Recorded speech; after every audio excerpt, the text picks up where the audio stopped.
कि तूने नफरत का जो बाजार सजाया हुआ है, तू ये कहता है मुसलमान पराया हुआ है।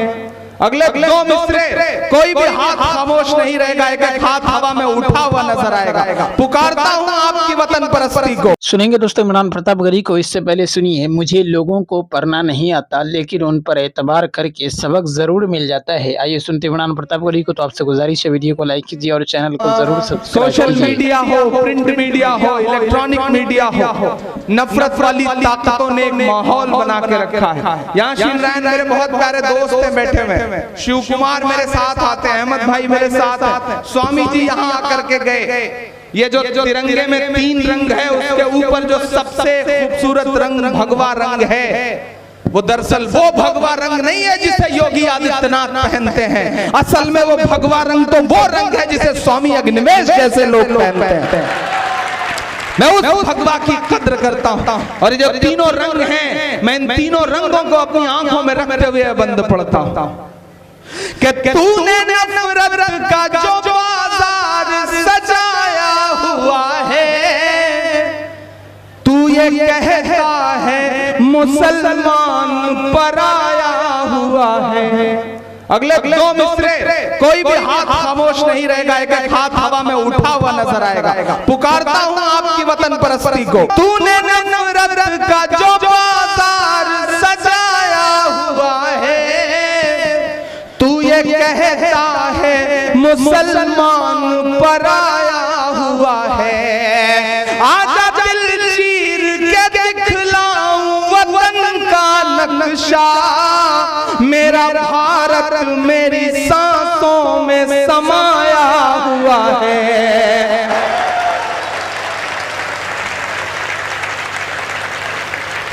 बहुत शुक्रिया। तूने नफरत का जो बाजार सजाया हुआ है, तू ये कहता है मुसलमान पराया हुआ है। आजा दिल चीर के दिखलाऊं वतन का नक्शा, मेरा भारत मेरी सांसों में समाया हुआ है। मेरी रूहानी मोहब्बत को सलामत रखना, मेरे मौला मेरे भारत को सलामत रखना, मेरे मस्कन मेरी जन्नत को सलामत रखना, मेरे मौला मेरे भारत को सलामत रखना। ये जो मिट्टी है, इससे मेरा रिश्ता क्या है, मैं इसे 4 मिसरे में बताता हूं कि मुस्कुराती हुई तहजीब को गुमसुम किया है, तूने भारत की फजाओं को जहन्नुम किया है। अगले जो 2 मिसरे हैं वो पुकारते हैं फिर से आपको। अब आइए दोस्तों निदाई मेंबर मेहराब किताब से सुनते हैं कुछ बेहतरीन बातें। ज़कात। नमाज के बाद ज़कात का नंबर है जो कि हर साहिब निसाब मुसलमान पर फर्ज है। कुरान करीम में अक्सर नमाज के साथ ज़कात का जिक्र आया है। कितने ही मकामात पर वाक़िमुस्सलात व आतुज़्ज़काह कहकर गोया बता दिया गया है कि ईमान वालों, तुम पर नमाज के साथ ज़कात भी फ़र्ज है। जो लोग माल जमा करने की फ़िक्र में तो लगे रहते हैं मगर ज़कात अदा नहीं करते, उनके लिए कुरान करीम में और अहादीस नबविया में सख्त तरीन वईद आई हैं। सूरह तौबा की नंबर 34 और आयत नंबर 35 में है, वल्लज़ीना यकनिज़ून अज़्ज़हब वल-फ़िज़्ज़त वला युनफ़िक़ूनहा फ़ी सबीलिल्लाह फ़बश्शिरहुम बिअज़ाबिन अलीम यौम युहमा अलैहा फ़ी नारि जहन्नम फ़तुक्वा बिहा जिबाहुहुम व जुनूबुहुम व ज़ुहूरुहुम हाज़ा मा कनज़्तुम लिअन्फ़ुसिकुम फ़ज़ूक़ू मा कुन्तुम तकनिज़ून। और जो लोग के सोना और चांदी जमा कर कर के रखते हैं और उसको खर्च नहीं करते अल्लाह की राह में, उन्हें दर्दनाक अजाब की खुशखबरी सुना दीजिए जो उस रोज़ वाक़े होगा जबकि उस सोने चांदी को दोज़ख की आग में तपाया जाएगा, फिर उससे उसकी पेशानियों को और उनके पहलुओं को और उनकी पुश्तों को दागा जाएगा और कहा जाएगा, यही है वो जिसे तुम अपने वास्ते जमा करते रहते थे, बस अब मज़ा चखो अपने जमा करने का।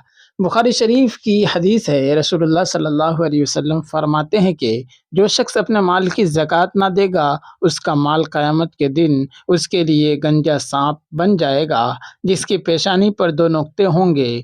वो उसके गले में तोक बनेगा और उसके जबड़े पकड़ कर कहेगा, मैं तुम्हारा माल हूँ। और मुस्नद अहमद की रिवायत है कि उस साँप से उस माल का मालिक भागना चाहेगा, लेकिन साँप उसे पकड़ लेगा, उसकी उँगलियाँ उसके मुँह में दे देगा, या वो उस शख्स से बचने के लिए अपनी उँगलियाँ साँप के मुँह में दे देगा।